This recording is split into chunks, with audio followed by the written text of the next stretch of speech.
that time, there was nothing like Deneuve or Curve magazine. Franco Stevens, publisher and editor-in-chief of Deneuve, the hottest lesbian magazine. There was nothing that showed lesbians in the positive, everyday view. Frances Franco Stevens was just 23 when she launched a glossy lifestyle magazine for lesbians in 1991, after taking out credit cards and betting on horses.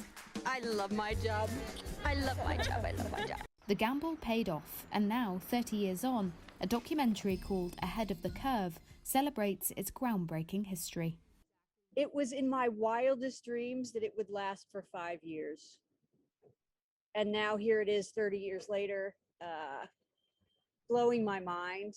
You know, I would say the biggest controversy we had with starting was putting the word lesbian on the front cover, because that meant every time somebody wanted to buy it, they were essentially coming out to anyone standing around them, anyone who saw it in their house.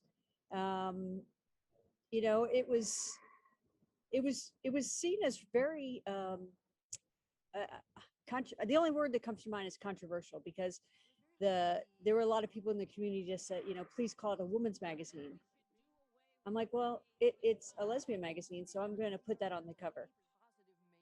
Stevens was initially rejected by her family for being a lesbian and said it was a risk to bring out the magazine at the time. You know, after so long, to still hear women say that it saved their lives really makes it all worthwhile. But subscriptions soared, and over time, mainstream advertising deals came in. Now, Stevens has launched the Curve Foundation, which aims to keep giving a voice to the LGBTQ community.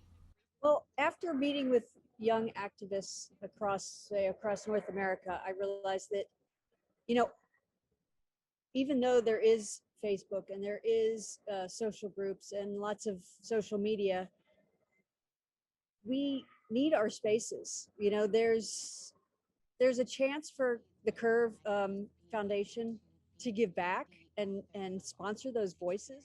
Every time we put out a magazine, it felt groundbreaking. What's happening here right now is Franco's legacy.